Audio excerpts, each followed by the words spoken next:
Hi, my name's David Holland. I'm an oil painter. I'm from Oklahoma City. I grew up a lot in Oklahoma. My dad was in the military, and so we moved around a lot. When I was young, I remember my first art class that I really enjoyed was in Moscow, Idaho, when I was taking just in the 4th grade. And I remember the teacher gave us an assignment to make something from the desert, I think, and so I made a pencil drawing of yucca plants for some reason, but it really kind of got me into art, and I just kind of really enjoyed that. And my parents kind of saw that, I think, a little bit, and they kind of, my mom especially, encouraged that quite a bit, and so she bought me a paint by colors kit, and then I did that one, and she bought me another one, and I did that one, and she bought me another one, and so I had this little collection of 3 paint by number paintings that I was very, very proud of, because I think one thing early that taught me was that art is kind of a cumulative process where you have a project to start, and you have to be somewhat methodical to get it to look right. And so that kind of taught me that, I think, from an early age. Then later on in life, I really enjoyed doing art still. I took some art classes, but I was mostly into music when I was a kid. But then I started thinking about what I wanted to do with my life, really, or the profession I wanted to pursue. And those were mostly creative. And so one talent that I had started, one skill that I developed was stained glass. And so I started working in stained glass and got pretty good at that. And then I got to teaching it and working kind of professionally at things doing that. And I was going to OCU at the time, working on a degree, just a regular BA degree. And took several art classes because I wanted to, doing stained glass, you need to have some art skills. So I took art classes, and one of the art classes had you do a whole bunch of different mediums, from pencil drawing to watercolor to oil painting. And so I was able to kind of figure out what I really liked to do the most, or see what I was skilled at. So I was really proficient at pencil drawing, so I really took that up quite extensively and did some really photorealistic, accurate pencil drawings that were really quite large.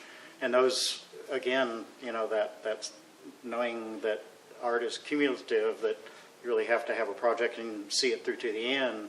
That's where those pencil drawings were kind of like that as well, because I'd have a concept of what I wanted, and then it would take really, it could take 2, 3, 4 weeks to finish a piece. So I learned that. And then when I was at OCU, another class that I really enjoyed was oil painting. And so I did several oil paintings.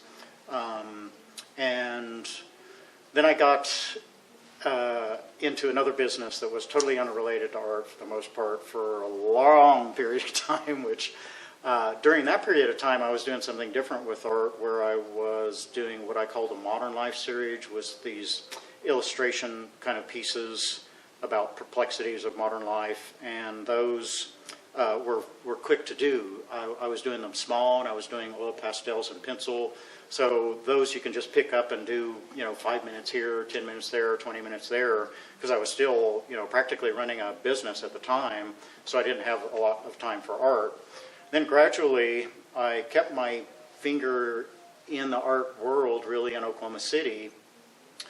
And I did that series of the Modern Life series for quite a long time. I had a show at a facility in Lawton with like 32 pieces in that series, because that's really where my heart was.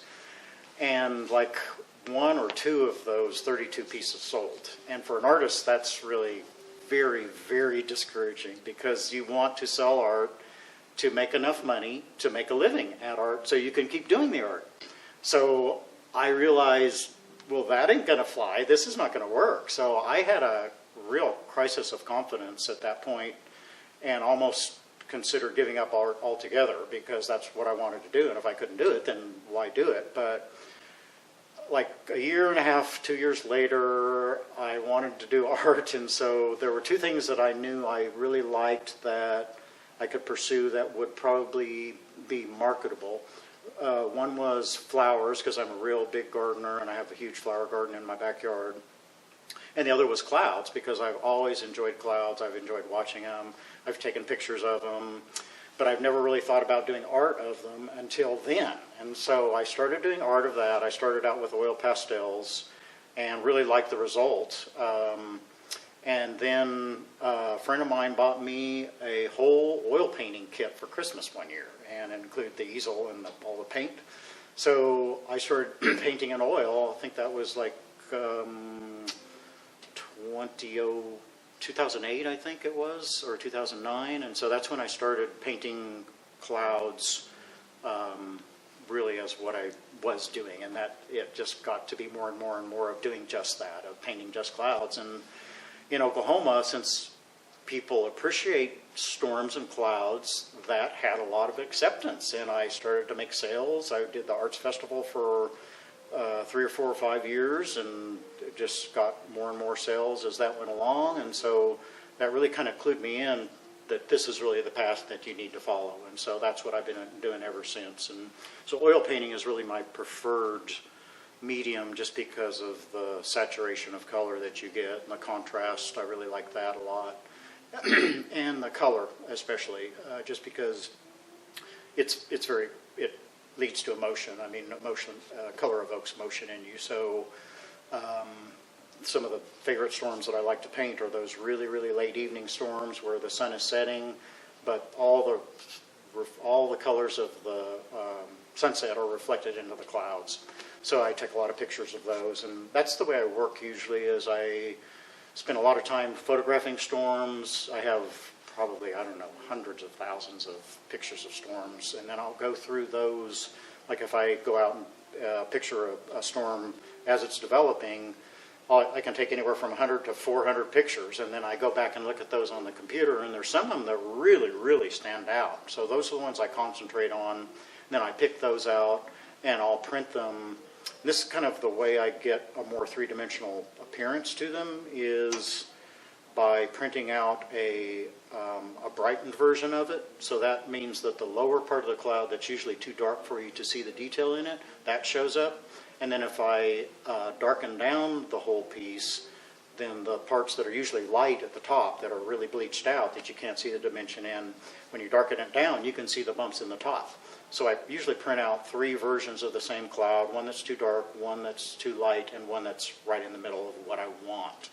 And so I use those 3 to get the lights and the darks and hopefully make it a really very three-dimensional, very engaging picture that people kind of feel like they're there, like that like it's a real thing. And that's my objective, is really to depict the beauty and the accuracy of the storms. That's one thing that when I was doing a residency at the National Weather Center, they really liked my work, because it was so realistic to what they saw in reality. And so that was really that really helped boost my confidence a little bit, that meteorologists really liked my work a lot. So anyway, but that's what I do, and I really appreciate the time. And the show here at Graceful Arts is with Judy Toller, and she's a incredibly talented pastel artist, and we've wanted to do a show together for many, many, many years, and I've admired her work, and I knew that it would work well together, because she loves color just as much as I do. So that's why the title of it is Driven by Color, because we were both kind of obsessed with color and driven by color. So it's a really great show to see, and our work together really makes a wonderful, cohesive show because of the color that we like to use.